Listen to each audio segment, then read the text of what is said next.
Personality tests. What are they? Why do we enjoy them so much? Are they ever accurate, and should we take the results seriously? These are just a few of many, many questions I've been asking about personality tests recently. Hey, gorgeous. So it all kind of started a few weeks ago, maybe months now, I don't know. We're at that point in the year where time just all blends together and I don't know what happened when. But a little while ago, I had a guy ask me out on a date and then followed it straight up by asking me, wait, what's your Myers-Briggs personality type? I just want to check we're compatible before we actually meet up. Ironically enough, that was the point when I knew we would not be compatible and I did not go on the date. I also know plenty of people who have had Myers-Briggs tests or hexaco tests or some other type of personality test during a job interview. I haven't personally, but like I say, I know a lot of people who have. So this isn't just always a silly bit of fun. This is not always just like a quiz you do online for the lols and then post on Facebook. Can't believe I just said for the lols, I'm showing my age there. So it's not just a bit of fun for some people, and for some people it can be literally the difference between whether they get a job or not, whether they get a date or not. Still can't believe that one. And let's be honest, the idea of a personality test does sound really appealing, right? You answer an easy set of questions and somehow get this definitive quantitative answer for yes, I'll fit in here, or yes, I'm this type of person. And like, sometimes I wish I could just like answer a few questions and get some like simple label that would make me understand myself and where I fit into the world. That would make things so much easier, I think. Like in dating, for example, if I could just fill out like, you know, a little questionnaire and then be like, oh, I'm a type 4 person, so I need to date a type 5 person to be happy. That'd be nice, wouldn't it? Or if you could do a test and be like, okay, well, as a type 10, you should work in this field, or this field, and for this, and this company. Like, getting solid information like that and knowing like what direction your life should go in based on your personality, like it would make a lot of things a lot easier for some people. But unfortunately, that's not really how it works. The human personality is so much more complicated than that, and it's so much more complicated than personality tests ever make out. And personality tests themselves are far more flawed than many people realize. And that's kind of what I want to talk about today. I briefly mentioned it in my last video reviewing Debbie Pearl's Preparing to be a Helpmeet book, and I'm also going to be discussing it over on Elise's podcast very, very soon. So if you want to go subscribe to the Elise Easy podcast, you can do, and you'll see my episode coming up. I'm literally going down to London next week to go film it with her, and I'm very, very excited. We're going to be discussing this and a bunch of other kind of like fun facts and information and books and just interesting stuff as we do, and I'm very, very excited for you to see it. But I figured this would be like a nice precursor. We could talk about some of the kind of like big discussion points, some of the science behind it, get some expert opinions, if you can call it that, and just kind of have this as a good kind of informational starting point before I go ahead and discuss it with Elise. So I would say that the most popular, I guess, personality test out there, or the one that most people think of, is known as the Myers-Briggs Type Indicator, or some people just know it as the Myers-Briggs test, or MBTI, which asks you a series of questions like, when you go somewhere for the day, would you rather A, plan what you will do and when, or B, just go? And you have to answer either or. It's not a slider, it's an A or B. Simple as that. And then based on 93 of these types of questions, you're assigned one of 16 personality types, which are a combination of 4 factors. Are you more introverted or extroverted? Do you rely more on sensing or intuition? Are you more thinking or feeling? And are you more judging or perceiving of the outside world? The combination of these 4 factors creates your personality type. Now, you can probably already see a problem with this. It wants you to fit into a binary when the human personality is so much more than that. It's absolutely a spectrum with many, many facets. It's not a black or white kind of thing. It's not a yes or no. It's not a 1 or 2.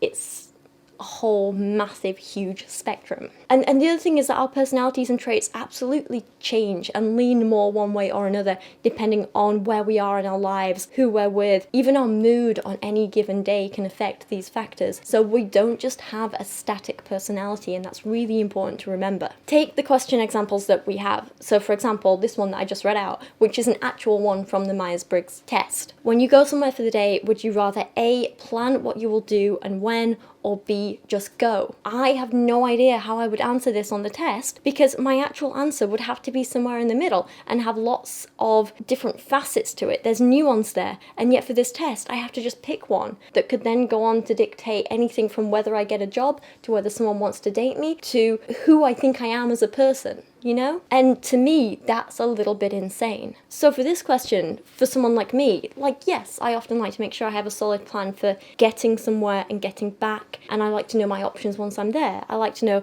what's going to be available to me, what's going to be open, the opening times, how much things are going to cost. But I also like a bit of spontaneity, so I don't just want to plan my day out and say, at 10 o'clock I'm doing this, at 11 I'm doing this, at 12 I'm doing this. I like to know my options and then be spontaneous on the day.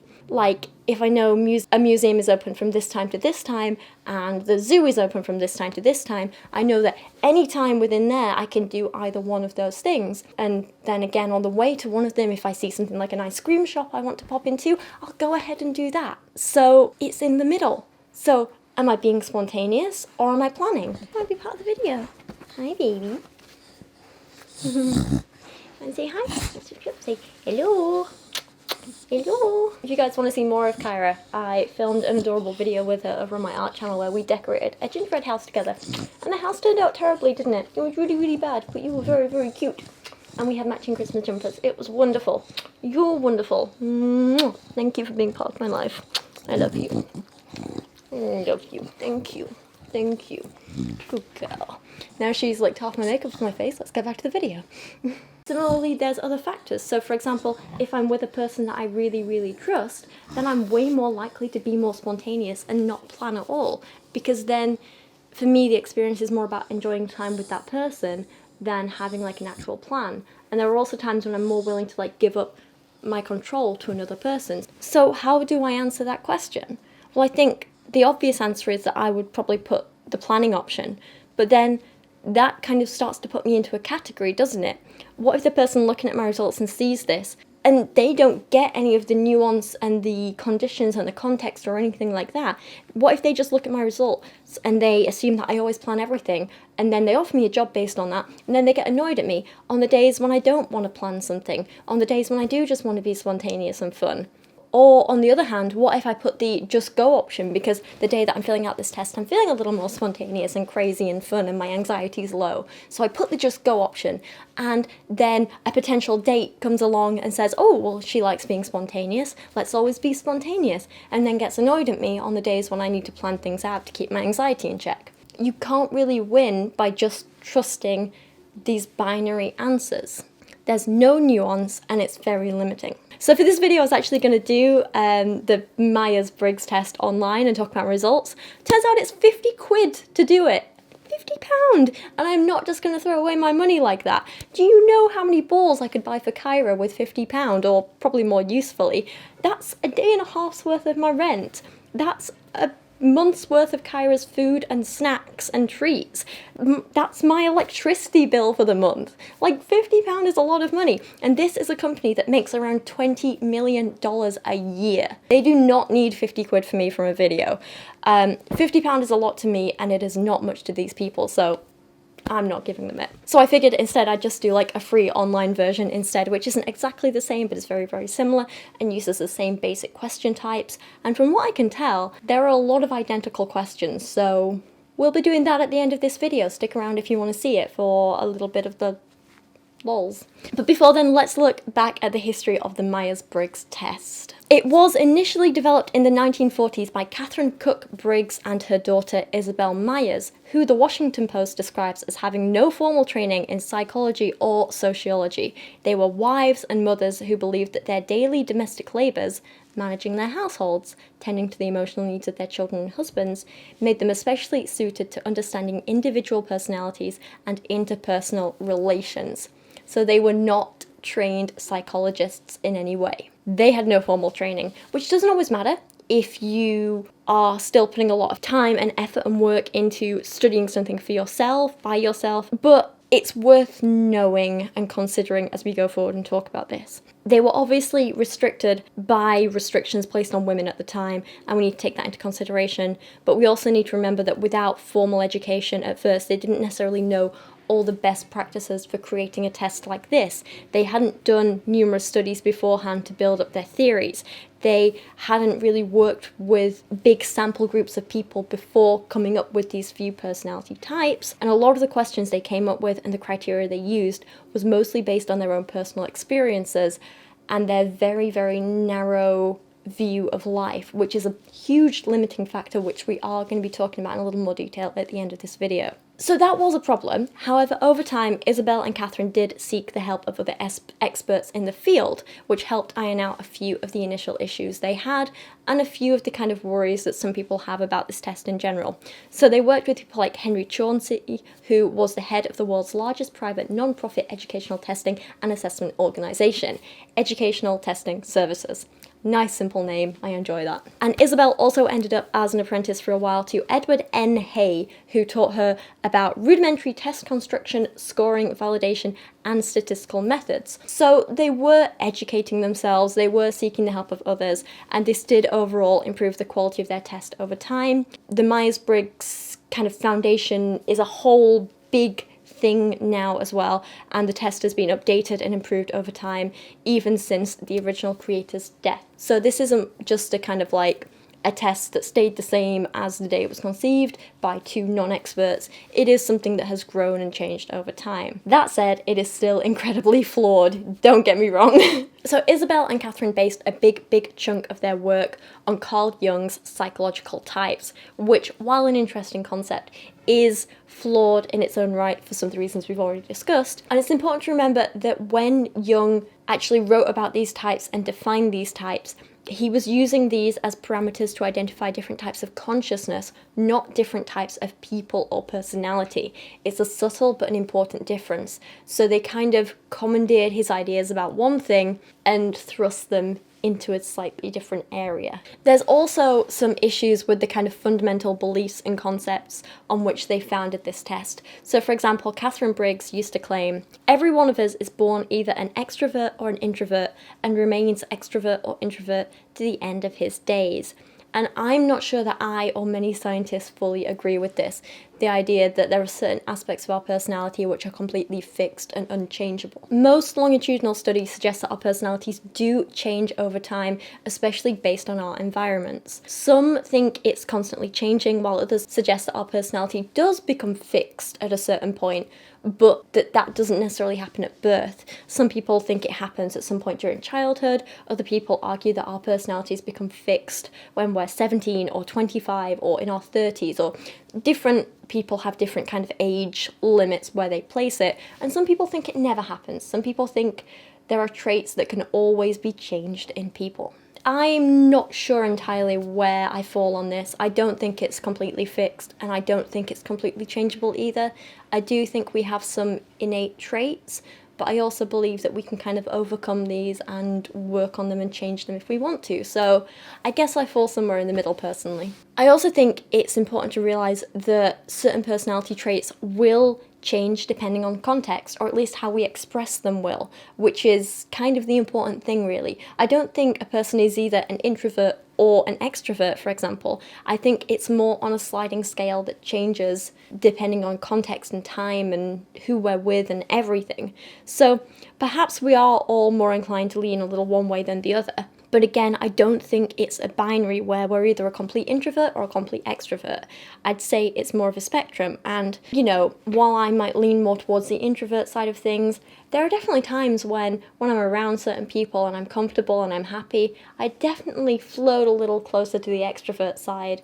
And there are certain people who build me up and make me feel good and give me energy, while the majority of people kind of drain me and tire me out and I need to relax from it, you know? So this is what I mean about it's not just you're this or this. It's like you might be here one day and here one day and here the next and then here, and then at afternoon you go down here a bit, and it's sliding scale, you know? So obviously there are issues with the Myers-Briggs test, but it clearly has some positives to it as well, and it's worth noting that the original goal of the test was pretty noble, to be honest. So during the war, women had to fill roles in plenty of jobs that just hadn't been available to them before, but with all these new opportunities, many women were now asking like, well, how am I supposed to know what job is right for me? What do I do? So Isabel and Catherine decided that their test would allow women to identify which wartime job would be the most comfortable and effective for them. The problem is, it doesn't really do that so much. It can tell you kind of what certain traits you have, but that doesn't necessarily directly correlate to saying you will be good in X job. A big problem is that a lot of the results aren't overly specific, and they do rely on Barnum statements, which, if you've not heard of them before, I've spoken about them a few times on my channel, but Barnum statements are statements which sound highly specific, and so will seem really impressive and accurate if, they're said about you. But when you kind of look into them, they're actually incredibly vague and apply to a huge range of people. And this can be seen if you look at the descriptions of the personality types on the official Myers-Briggs website. So if you're given a type and then read one of these descriptions, you might be shocked by how accurate it is. Be like, oh my god, yes, this is me. This could be written for me individually. This is wonderful. This is so accurate. But if you actually have a read of all the different descriptions and try and figure out which one you are, you might start to realize how similar they all are, because they're really vague and generic. So I actually, I said this to one of my friends. I was like, hey, this one sounds like you, doesn't it? You're quiet, friendly, responsible, and conscientious, committed and steady in meeting your obligations. He was like, yes, that's me. I'm like, so you think you're an ISFJ? And he was like, yeah, probably. I was like, oh, well, maybe instead you're more conscientious and committed to your firm values, like an INFJ. Or perhaps you're quiet, friendly, sensitive, loyal, and committed to your values and to people who are important to you, like an ISFP. Or maybe, on the complete other end of the spectrum, just kidding, it's exactly the same, you could be warm-hearted, conscientious, and cooperative while being loyal and following through even in small matters, like an ESFJ. 4 of basically the same statements describing the same kind of person, 4 different personality types. And that's just one example. These are Barnum statements. They sound very specific when they're said about you in a certain context, but they're actually really, really vague statements that probably appeal to most people that you know. I think most people like to think that they're conscientious and loyal and friendly and warm-hearted, It suffers from both the problem that with so much overlap in the characteristics, these categories aren't all that distinct from each other. And so you get a lot of the same traits in both, while at the same time, assuming there are only 16 types of people in the world is way too few, and it's a little ridiculous, and you can't expect that on average 1.2 billion people in each category will all be the same as each other. So the categories are both too similar to each other and not specific enough, which is an issue that all of these personality tests kind of have, to be honest. It's a huge problem, and it's why we can't, rely on them too much. Even the questions themselves pose a huge range of problems though, because relying on self-reporting assumes that the test taker will be truthful and introspective enough to answer accurately, but in reality they might not. If you really, really want a job and you have an idea of what kind of traits they're looking for, you could answer the test in a way that kind of makes it seem like you have those traits in order to get the job. If you're trying to manipulate someone in some way, you could manipulate the test. If you're not really aware of who you are, or you're kind of lying to yourself, you might answer incorrectly. Another major flaw of the Myers-Briggs test, and we kind of started to touch on this before, and it's one that I don't see discussed often enough, and this can be traced right back to its conception, is that it's very middle class. Think back to why they created this test, or one of the reasons they created this test was for women looking to find the right wartime job for them. That's a very middle and upper class thing. Working class women had been forced into having whatever job they could get for a long time before that. They didn't need a test to tell them that they were better suited to X, Y, and Z. If they were offered a factory job, chances are they had to take it. If they were offered a coal mining job, chances are they had to take it, This idea of, I'll take a test and find the right job, it's a very, very middle class privilege, So, it kind of makes sense when you consider the lifestyle that Isabel and Catherine had and how they based a lot of these questions on their own experiences. It makes sense that the test would, be focused on middle-class women like them. But the problem is it's not inclusive, and a lot of the questions on this test are ones that don't apply to everyone. and that not everyone has the privilege to answer accurately and as they'd like. I think one article I read summed this up really perfectly when it said, "The questions are exclusionary in their content and framing. They involve making decisions about what to do at parties, talk to everyone or just one person, how to plan a vacation, ahead of time or at the last minute, or how to succeed at an office job or at school. The scenarios they depict are impenetrably bourgeois. Many people have never had the money, the leisure time, or the opportunity to make these kinds of decisions." And I could not have put it better myself. It's absolutely true. It's very easy for me now to do like a Myers-Briggs test as a joke and think, well, yeah, when I want a day out, I think this and this and that. Like 10 years ago, I wouldn't have even had that option. 10 years ago, I was working 2 jobs and actually now, maybe 11 years ago. But I was working 2 jobs and trying to earn enough money to get to uni and studying full time as well. And it was like, what's a day out? I don't have time to plan a day out. I don't have the money to plan a day out. It doesn't really matter if I'd like to do it spontaneously or plan it. It doesn't matter because I can't do it. I've never had to think about it. So I think it's worth noting those things can be an issue too, So I know that's a lot of me talking, but with all this in mind, why do so many people still take personality tests so seriously? I literally know people who have their Myers-Briggs personality type in their Instagram bio, and it makes me cringe every time I see it, but it happens. I have seen way too many people get way too reliant on their results and way too deterministic. I see people saying things like, I'll never be able to do X because I'm in this group.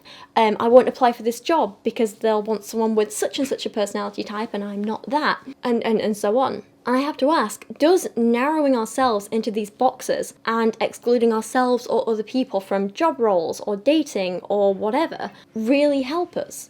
Or is it hindering us and causing us to be needlessly exclusionary?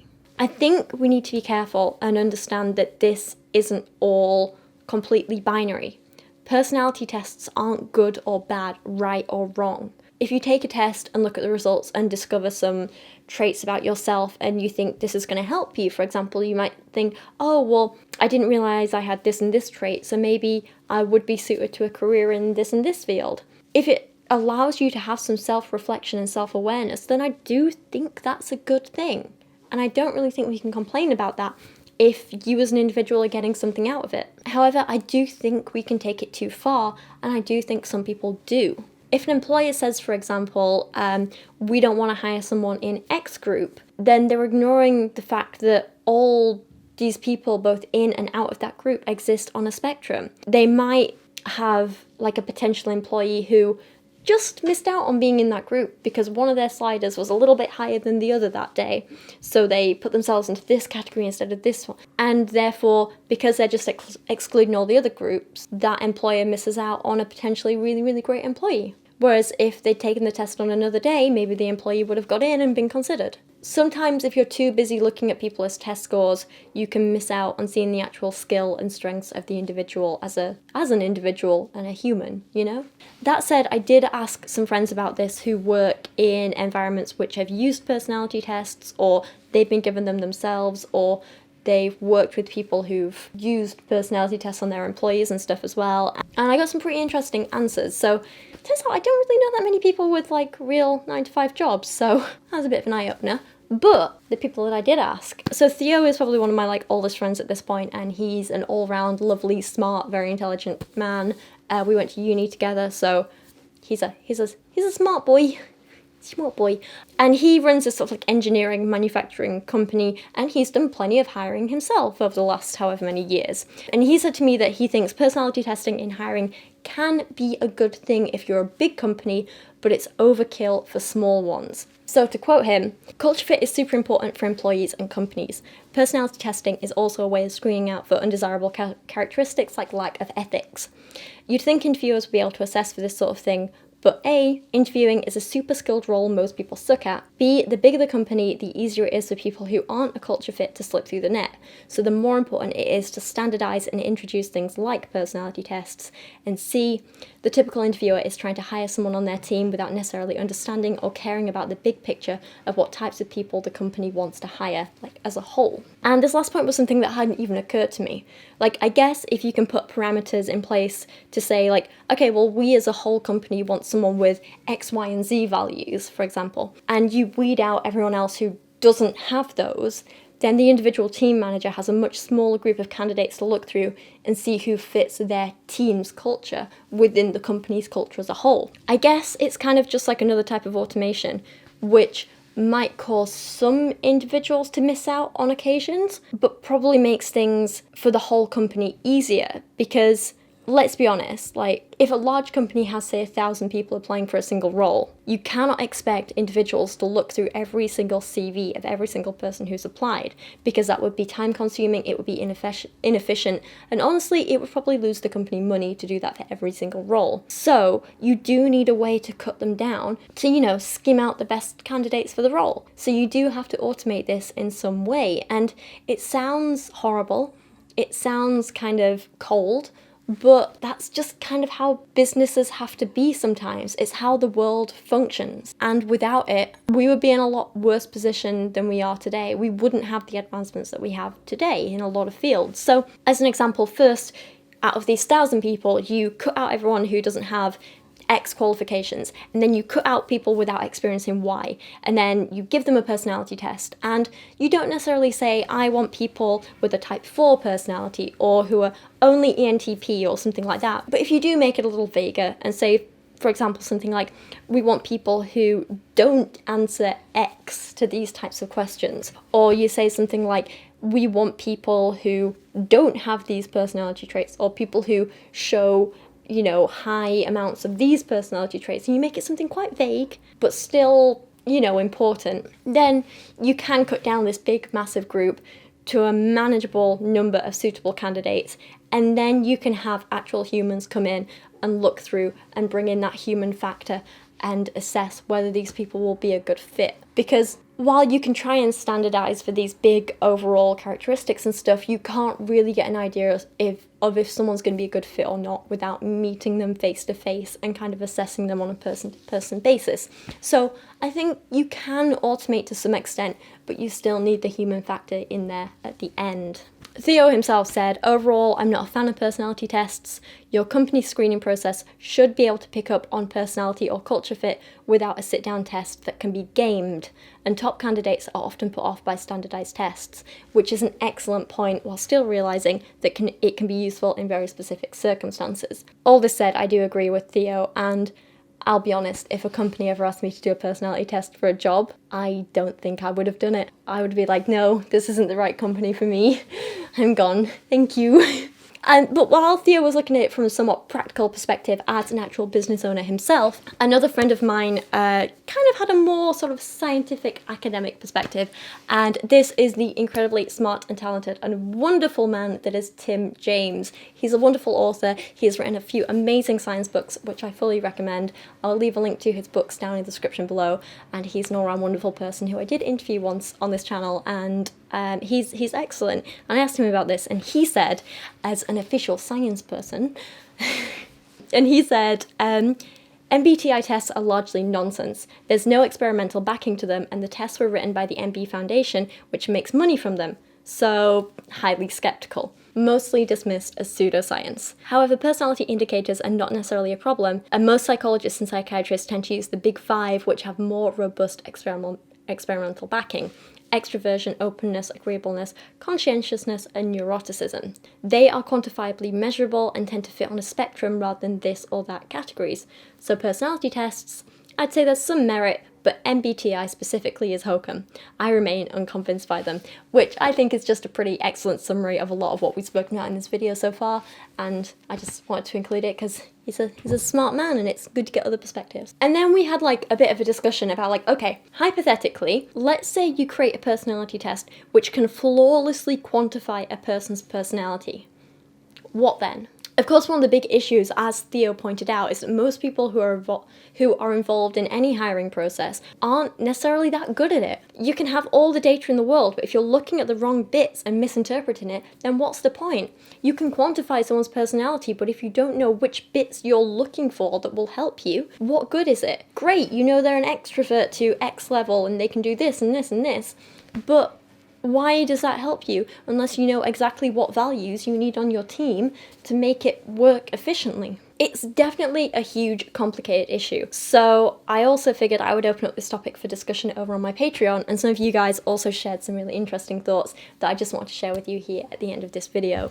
So one person said, people are socially very complicated. It's like a highlight in our species. So testing someone on their personality reliably and with a knowledge and understanding of how many variables come in is probably very complicated and would probably take several tests. Another person said, I think some personality types can be helpful for self-reflection. Myers-Briggs, for example, I think is useful to understand yourself better, but only if you type yourself by doing research into these cognitive functions that it is dividing you into. If you take a test and take that result, I don't know. Another person says, I feel they can be fun and can sometimes give you a bit of insight into yourself, but it's probably at least slightly better than astrology.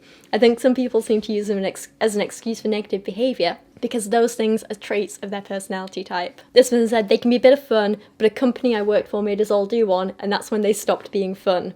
They appear to work just like horoscopes. The results are mostly vague positives. For example, you work well in a team, but you also like to focus on some tasks on your own. And finally, this person said, I think if there was any validity in personality tests, then they would be far more widely used in clinical treatment than they show any sign of being. Excellent point. I think that human psychology, individual or general, is far too complex to be measured by any simplistic questionnaire. I think that, like any concept unsupported by clear evidence, such tests could be dangerous if believed. Another excellent point there. And it does make me ask, okay, if we're talking about this hypothetical test that can quantify your personality, then I think it would probably be more than just a questionnaire, wouldn't it? It wouldn't be a this or this, this or this, this or this. You'd probably have other facets to it, like asking you how you would specifically behave in certain situations and scenarios in more detailed ways and describing things and so on.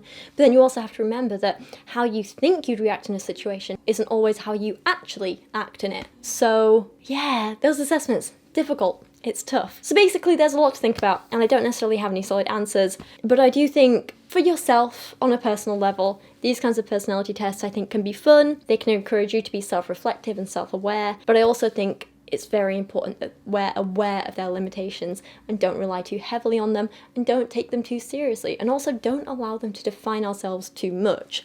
That said, I thought it would be really fun to do a little personality test thing with you on video. I don't know why I'm doing this.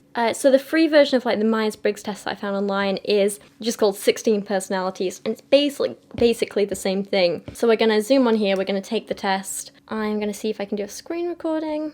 Okay, so let's give this a go.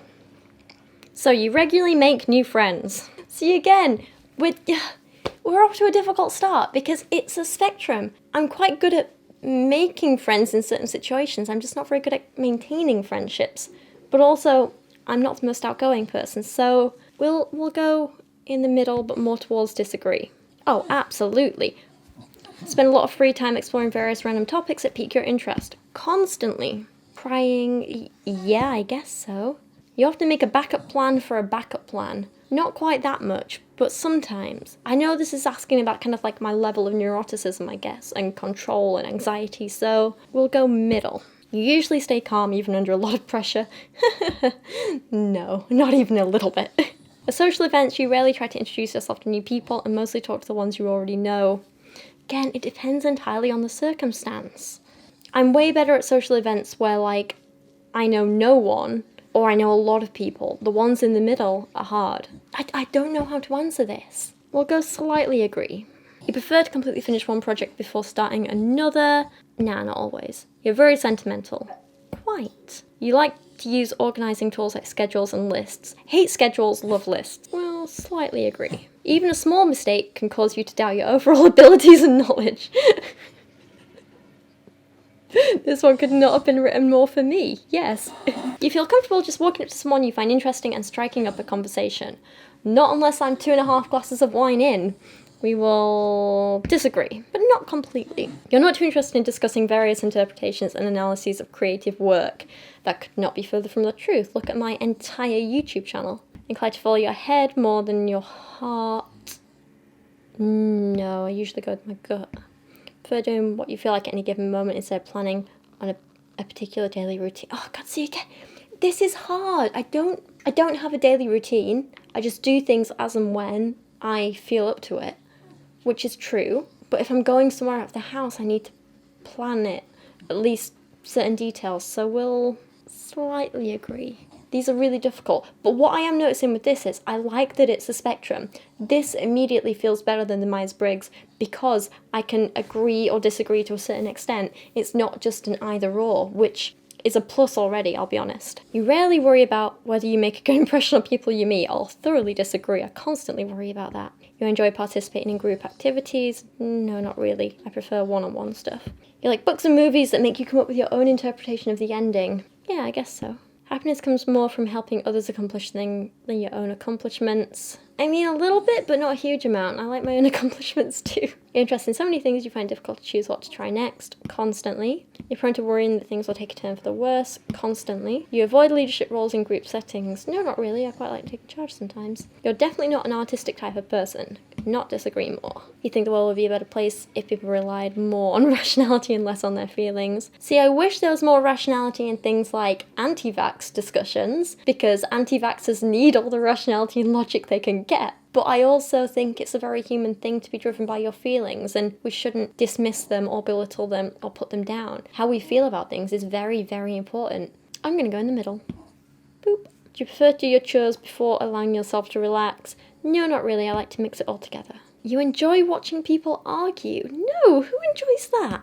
You tend to avoid drawing attention to yourself. Again, how do I answer this? Where do I fall on this? I'm a YouTuber, so clearly I need some attention on me, like, this is okay. But on the whole, I don't want negative attention. I don't want attention in, for example, public spaces. But then again, people might argue that I do based on things like the way that I dress. For example, you don't wear, like, electric blue. So this is actually amazing. Sorry, these are great trousers, and I have a matching jacket in the same colour, same fabric. It's wonderful. Like, an electric blue 80s style power suit. It's wonderful. But you don't really dress like me without it drawing some kind of attention, but it's not attention that I want. Where do I fall on this spectrum? Well, I'm gonna go in the middle again, I guess. Your mood can change very quickly, yes. You lose patience with people who are not as efficient as you. A little bit, yeah. You end up doing things at the last possible minute. Sometimes, but sometimes I like to plan ahead. We'll middle it. We'll middle it, won't we, Coobs? You've always been fascinated by the question of what, if anything, happens after death. That's a weird one. I guess a little bit, but not really. Kind of disagree. You usually prefer to be around others than on your own. Nope, I like being on my own. You become bored or lose interest when discussion gets highly theoretical. Sometimes, but not always. We'll only mildly disagree. You find it easy to empathise with a person whose experiences are very different from yours. Yeah, absolutely. You usually postpone finalising decisions for as long as possible. No, I like to just make a decision and get it out of the way a lot of the time. You rarely second guess the choices second guess them constantly. After a long, exhausting week, a lively social event is just what you need. Could not disagree more. You enjoy going to art museums all the time. You have a hard time understanding other people's feelings.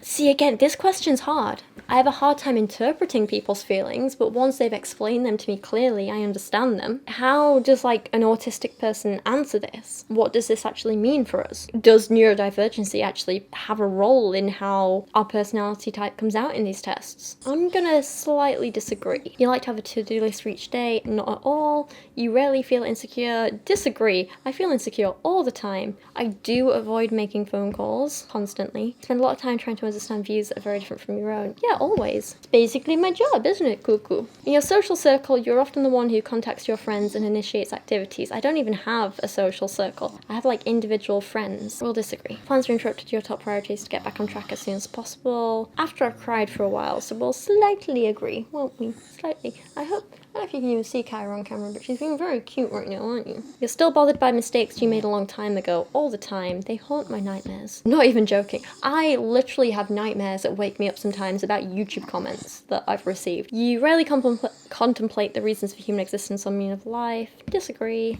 Your emotions control you more than you control them. Yeah, a lot of the time. You take great care not to make people look bad even when it's completely their fault. I try to, but I don't know how successful I am, so we'll only go mildly. Love you.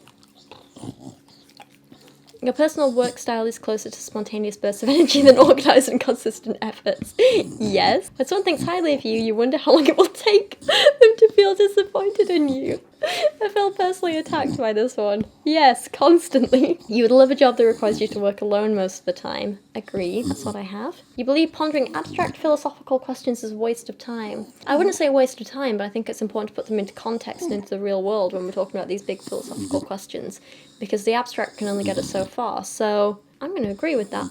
Feel more drawn to places with a busy, bustling atmosphere than quite intimate places. Disagree. You know at first glance how someone's feeling? Nope. You often feel overwhelmed. Yep. You complete things methodically without skipping over any steps. Only sometimes. You're intrigued by things labelled as controversial. Yeah, I guess so. You would pass along a good opportunity if you thought someone else needed it more. See, like, define good opportunity. Because if it's like what we were talking about in a couple of videos ago where I was saying, yeah, I'll give up my luxuries to make sure everyone gets the basics in terms of when we were talking about paying tax on more money and stuff like that, I'll absolutely do that. I'll do things like, you know, go without a takeaway in order to donate to charity, something like that. But if I, for example, worked hard for a job, but I was offered it, I wouldn't give that up for someone else just because they told me they had 2 kids to feed or something. I'd be like, well, that was your choice to have kids.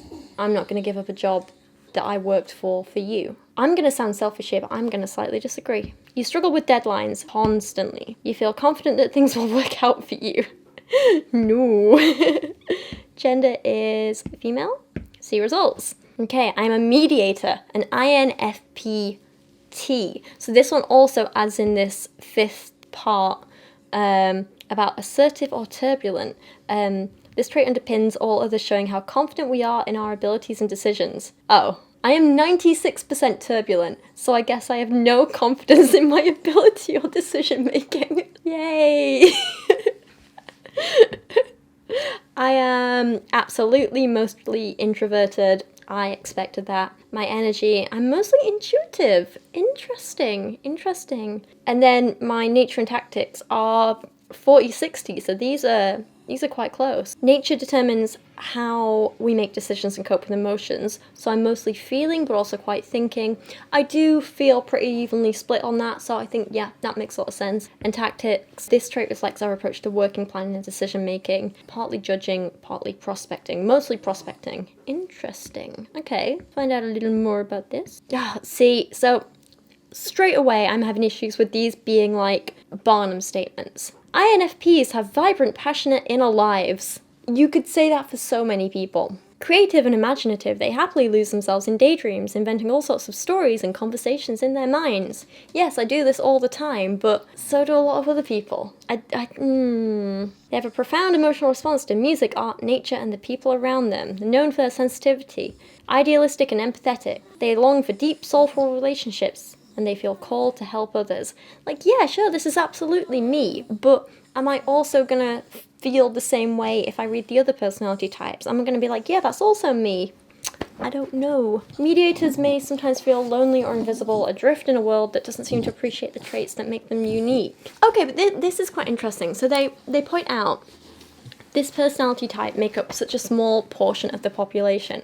So this is actually interesting because I think when we tend to think of these tests, we do seem to think of like, okay, well, that's 6.25% of the population in each group. We think of it being like an average split like that, but chances are it's probably not. There might be 20% of people who get one result, 1% who get another. So I think this is an interesting thing for it to point out, and I do quite like that it did that. I figured it would be interesting to zoom forward to career and relationships. So let's do career first. Men mediators long for a career that doesn't just take care of the bills, but also feels fulfilling. They want to spend their days doing something they genuinely love, preferably without too much stress or drama. I'm like, yes, absolutely, that's exactly what I want. That's exactly why I love this job and also hate this job, because of the stress and drama.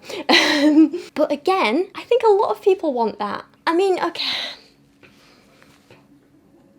No, not everyone. Some people are content with like a job that just pays the bills. I don't know. This is really hard to say. Am I being taken in by Barnum statements? Oh, I don't know. Like, I have this friend who, like, does the most, like, bland and boring job, and he never has anything to say about it or talk about it, but he kind of enjoys the simplicity of it, and it makes him happy. So, it's not necessarily something that he's super passionate about. It doesn't necessarily feel fulfilling to him, but it works for him, and it's right for him. So I guess there are different types of people in that respect. Interesting. Although this personality type isn't known for seeking the spotlight, Other mediators find their life purpose in the performing arts. Mediators want to feel their work is helping others. It's not surprising then that many people with this personality type choose careers that are focused on service such as counselling, psychology, teaching, healthcare, blah, blah, blah, blah, blah. Okay, yeah, so this is interesting because, like, on the one hand, I was like, yeah, this sounds like me. I want to feel like my work's helping others. Like, I want to feel like my videos are helping other people. But then I was like, am I just twisting these statements to fit my own life? Like you do with Barnum Statements. Because I wouldn't want to be a social worker or a massage therapist, a counsellor or a teacher. So apparently, in terms of romantic relationships, I am a dreamer and idealist when it comes to romance. I definitely used to be, but I think I've become way more cynical nowadays. But the reality of dating can come as something of a shock to mediators, forcing them to grapple with a challenging question. If they want to be in a relationship, will they have to compromise on their ideals? I think anyone who's ever dated anyone has to come to that realization. Yeah, these all just feel quite generic. There's nothing really too special here. See, now this isn't me at all. No. Mediators tend to promote harmony over disagreement. To avoid triggering a conflict, mediators may avoid talking openly about things that are bothering them. Instead, they may mentally fixate on the problem or try to solve it on their own. They may also focus on making their partner happy to the detriment of their own priorities and sense of self. That's like the complete opposite of me. I'm just like, no, let me say everything that's on my mind and tell you, like, as bluntly as possible. It's a bit of an issue I have. So, yeah, see, not all completely right. Can I, like, just go to another random one? Like, so what is this? This is infp-t. What's, like, the opposite of this? So it would be an ESTJ, right? This is the opposite. I'm sure I could probably find some things in here that also sound like me. See, embracing the values of honesty, dedication, and dignity. People with the executive personality type are valued for their clear advice and guidance and happily lead the way on difficult paths. I would also like to think I do that occasionally. Oh, interestingly, though, there's tons of these, making up 11% of the population. I guess that's in America, but still. Strengths and weaknesses. Dedicated, strong-willed, direct and honest, loyal, patient, reliable. Like, yeah, I would say all of those things are also me. Then again, here, enjoy creating order, excellent organisers, not me at all. Inflexible and stubborn, little bit me. Uncomfortable with unconventional situations, no, okay, that's the opposite of me. Difficult to relax, absolutely me. Constantly. See, so we can find ourselves in any of these things. I mean, obviously I think I did fit way more into the other category than this one. This one is, I literally picked the direct opposite of the one I was put into. But if I picked another one, so I'm this one, the mediator. Let's go for something a little bit similar, like INFP. Let's go for an ISFP. See, true artists, they use aesthetics, design, and even their choices and actions to push the limits of social convention. Adventurers enjoy setting up traditional expectations and experiments in beauty and behaviour. They live in a colourful, sensual world inspired by connections with people and ideas. Not so much the people, but the ideas thing. Yeah, just because they're alone doesn't mean people with the adventurous personality type sit idle. They take this time for introspection, assessing their principles rather than dwelling on the past or future. Adventurers think about who they are. Blah, blah, push their passions, blah, blah, blah. Living in the moment. Again, yeah, there's a hell of a lot of this that I could say, like, oh yeah, this is absolutely me as well. So I like that this highlighted certain personality traits in me that, or at least made me more aware of them. So again, going back to mine. So yeah, I do feel that, like, maybe if I said to someone, yeah, I am an INFP-t, then they might get a good sense of who I am. But I also do feel like it maybe boxes me in a little bit, and I don't think this fully captures everything about who I am. I don't think this fully captures, like, my fun, silly side. I think it misses out a lot of my kind of more intellectual side. Yeah, I think there's a lot of me missing from this very limited personality description, and that's why I don't like the idea of someone just judging me based on these 4 or 5 letters in terms of a dating situation or a work situation or something like that. I do think it put me in a very accurate category, but I don't think that's the full story about me. There are many, many more facets to my personality that it's just not covering. It's incredibly limited. So where was I going with this? I just thought I'd do it for a bit of fun, and now I don't really know how to end the video. But anyway, that's where I'm going to end this today. If you want to do your own little personality test and let me know what you are and whether you think it's accurate or not, let me know down in the comments. I'll leave the link in the description below for you to do it yourself. I'm not being paid for this, nothing's affiliated, nothing's sponsored. It's just a bit of fun and something I want to talk about.